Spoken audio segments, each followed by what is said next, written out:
Hey guitar fanatics, today we're going to learn 5 essential killer exercises for building up your lead guitar skills. And the really awesome thing about these exercises is while we're going to be covering familiar topics like scales and arpeggios, we're going to be practicing them in ways that you may have never thought about. Not only that, at the same time that we're building up your technique by practicing tools like arpeggios, we're going to use different ways of articulating the notes. We're going to spend a lot of time working on our fretting hand articulation, and yes, that's a thing. But we're also going to look at different ways of picking the ideas that we discuss. So at the same time you're developing your fretboard knowledge, you're going to be hearing and playing different textures. And you're going to be able to translate those into different feels, attacks, and emotion in the licks and lines that you play. So if you're ready for a guitar workout that's going to improve both your technique and your musicality, well, let's dig in and play some guitar. So our first exercise is going to set your fretting hand on fire.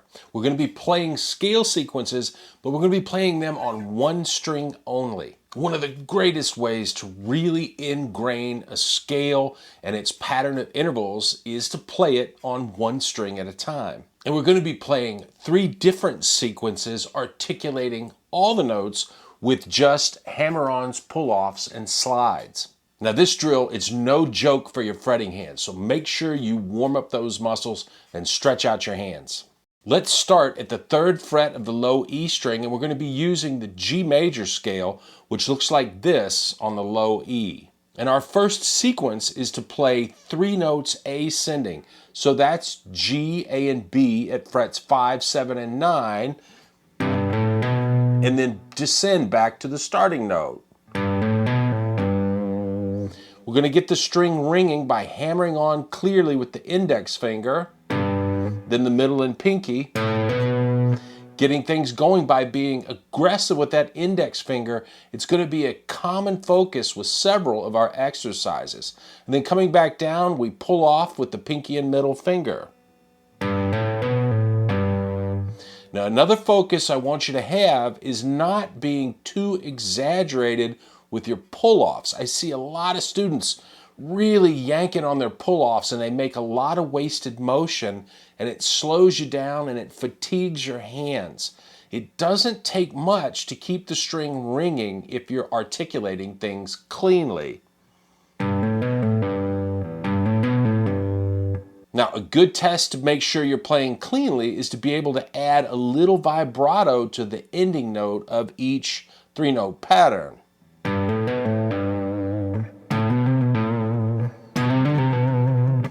So the next move is to move up a note by sliding the index finger and playing the next 3-note pattern.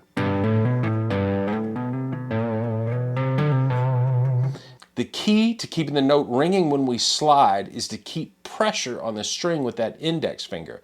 If you let up that pressure, the note is going to die out. You can test yourself again by stopping on the note we slide to and making sure it's still ringing out clearly.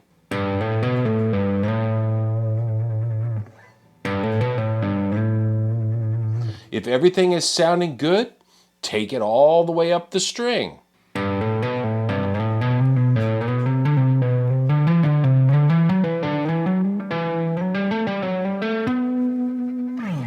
Level 2 of this exercise, do the same thing across all 6 strings. Again, this is just an incredible way to ingrain your ability to hear the scale and to ingrain the different combinations of intervals and how they lay out on each string.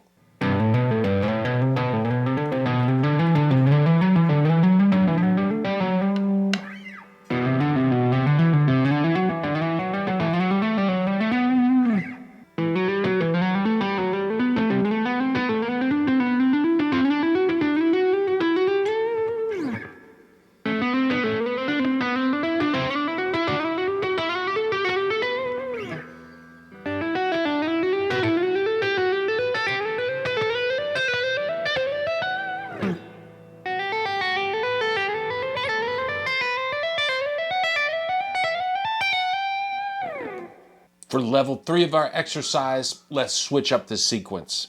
Still using our 3-note shape, we're going to hammer on our starting note, which in this case is the G at the 3rd fret.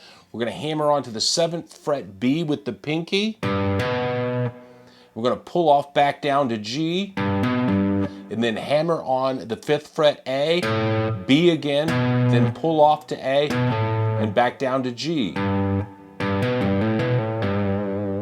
As before, if we do this cleanly with good articulation, that G will still be sustaining, and we can slide it into the next 3 notes, which would be A, B, and C at frets 5, 7, and 8.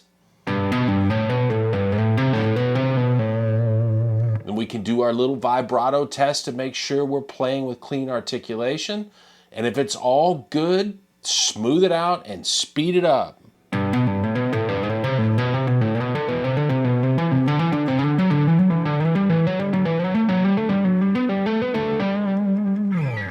Level 4 of this exercise, let's switch the sequence up again.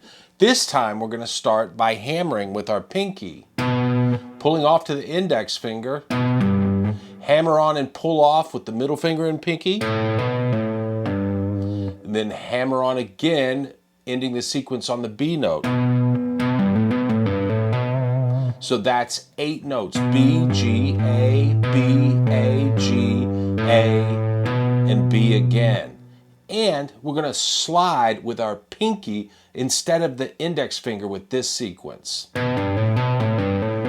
Do our little vibrato test and then speed it up and smooth it out.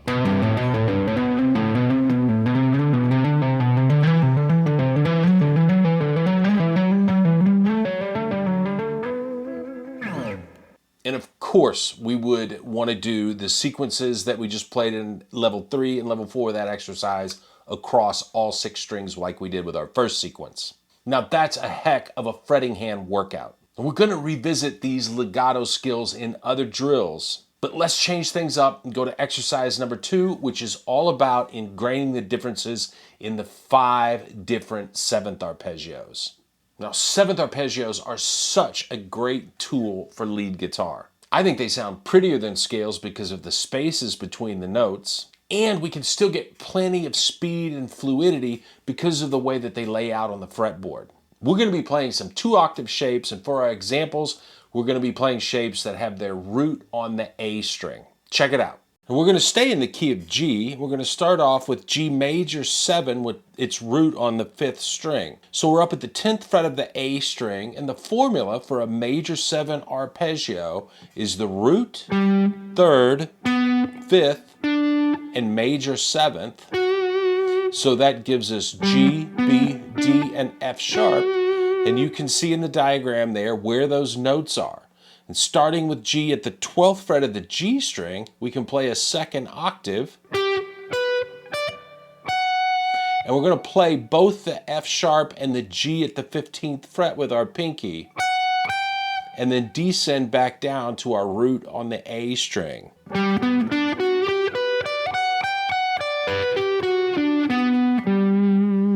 Now we're going to be alternate picking these to start off. It's really good for synchronizing your fretting and picking hands. Next, let's play the G dominant 7 arpeggio.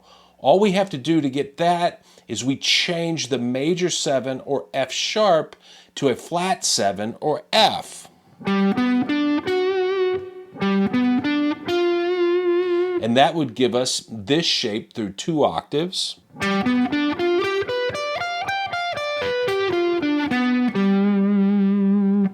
And we just want to make that mental connection of the difference in the major 7th and the flat 7. We've got a major triad in each case, but we change the 4th note that we play to get the 2 different arpeggios. Now, to go from dominant 7 to G minor 7, once again, all we have to do is change 1 note. Now we're already playing the flat or minor 7th with that F, but we're going to need to change the major 3rd, which is a B, to the minor 3rd, which is B flat. And then minor 7 arpeggio has the formula root, minor 3rd, 5th, minor 7. And that gives us this shape.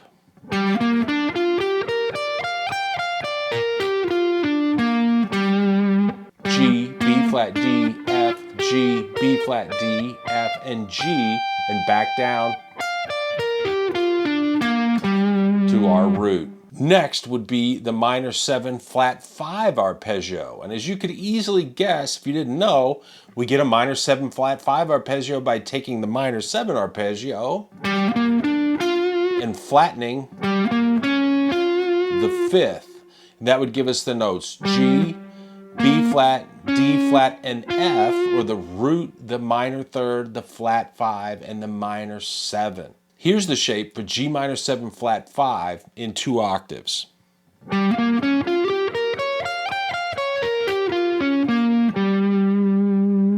And lastly, we come to the diminished 7 arpeggio. And again, we're going to change just one note from the minor 7 flat 5. We're going to double flat that 7th degree, so we would have the formula root, flat 3rd, flat 5, and double flat 7, or G, B flat, D flat, and E.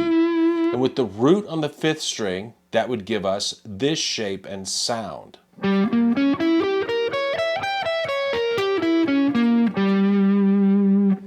What I'm wanting you to learn and internalize is that to get the 5 different types of 7th arpeggios, we can start with the major 7 and just change one note at a time to get the other 4 variations. From major 7, we flatten the 7th to get the dominant 7. From dominant 7, we flat the 3rd to get minor 7. From minor 7, we flat the 5th to get minor 7 flat 5.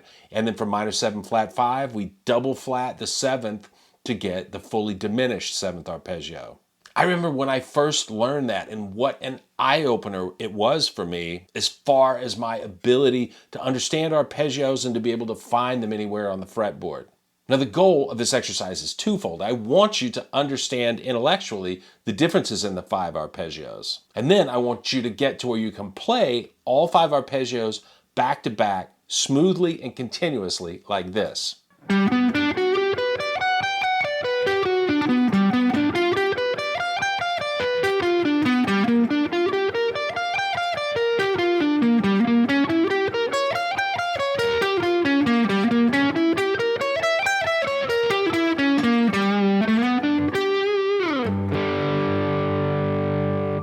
Exercise number 3, we're going to take the 5 arpeggios from exercise number 2, and we're going to play them with 3 different articulations. Now, we've already played them using alternate picking every note. Let's try them with all hammer-ons, pull-offs, and maybe a slide here and there if we need it. This will really get that fretting hand working. Now, the idea here is to make sure that we're fretting every note cleanly and clearly. Here's major 7. Dominant 7, minor 7, minor 7 flat 5, and diminished 7.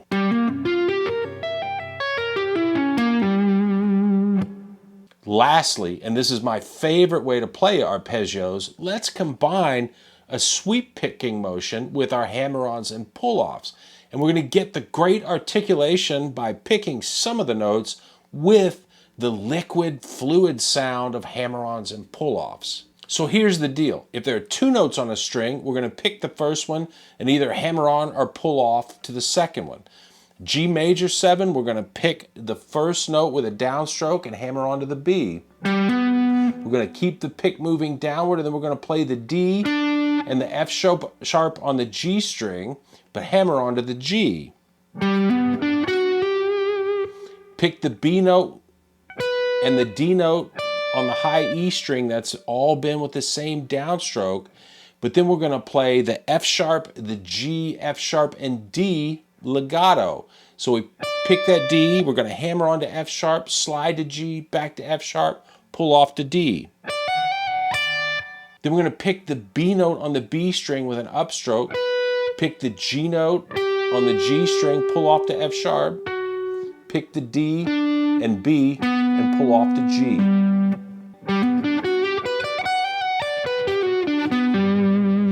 So ascending, we're sweeping downward, and descending, we're sweeping upward. Pretty slick. So that left hand only work, that's gonna get us playing each note really clearly. And we can get some real speed going by combining the hammer-ons and pull-offs with picking a few notes with our sweep picking motion.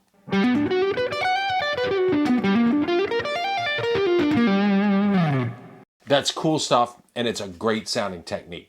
Exercise 4, we're going to go back to scales, but where we played them horizontally on one string in exercise 1, we're now going to play them vertically across the fretboard. And once again, we're going to play them in a couple different ways, not only to get a different sound, but for a different purpose. Let's start off with left hand only, and we're really going to work on our legato.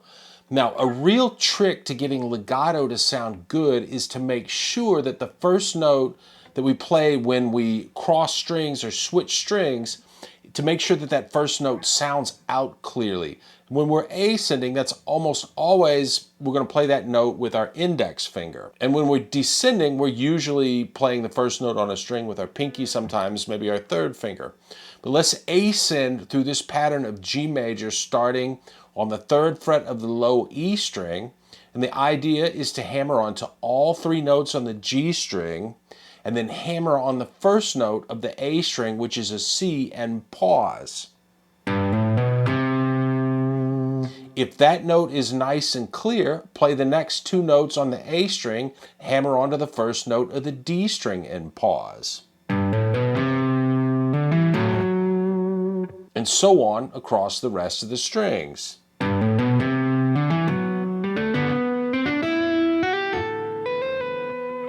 Now descending, we're going to move up a pattern, and we're going to start at the D note on the 10th fret, playing down to the A at the 10th fret of the B string, where we're going to pause. Now, I'm really putting some effort into hammering with that pinky. We continue that on across the strings.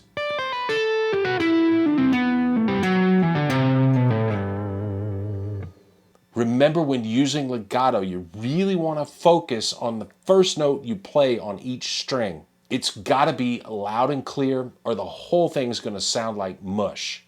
Now this brings us to exercise 5, where we're again going to be playing scale sequences. And we're going to combine that fretting hand work we've been doing with some select pick strokes to get really good articulation. Here's our sequence. We're going to play 3 notes on the low E string and the first note on the A string. And then descend back to the first note on the low E, and then ascend the E and A strings to the first note on the D string, which is F sharp. Descend back to the C on the A string, and then ascend to the B on the G string. And now we're picking the first note on each string ascending.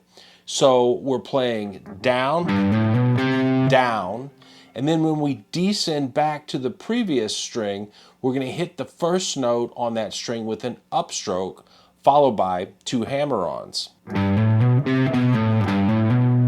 We take that all the way across to the high E string, where we're going to play the A, B, and C at frets 5, 7, and 8.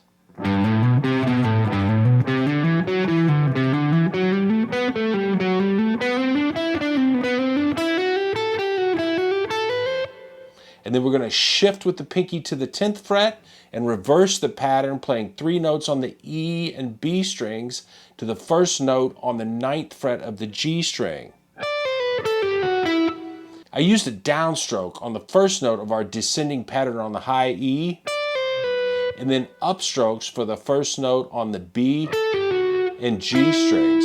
Going back to the B strings, it's a downstroke, followed by 2 hammer-ons and then pull-offs, and then upstroke on the first notes of the G and D strings.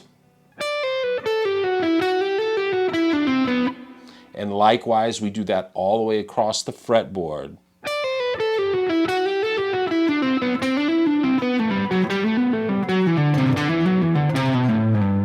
And we end by sliding into the G that we started the whole thing on, down at the 3rd fret. Now you want to play this sequence in triplets. I'm going to play this at 2 different speeds for you. I'll play it with eighth note triplets at 120 beats a minute, and then again with 16th note triplets playing at 100 beats a minute. Have a listen.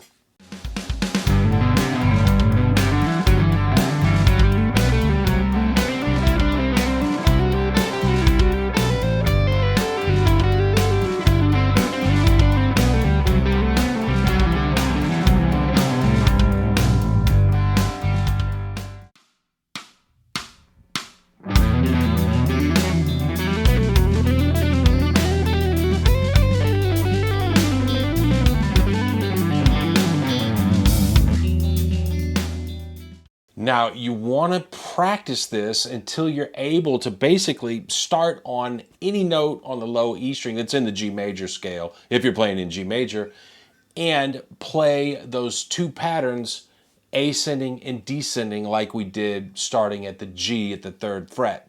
For instance, what if I start at B at the 7th fret?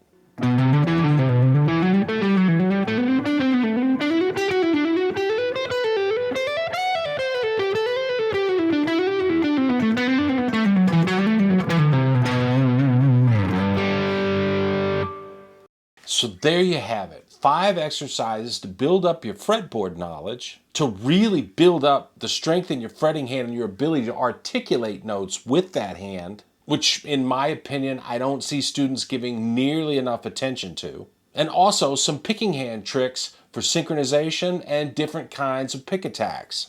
These are all essential skills for you aspiring lead guitar players. I know we covered a lot of stuff in this video, but digest it at your own pace, and I know you'll get it down. Until next time, work hard, play hard, and have lots of fun with your guitar. I'll see you.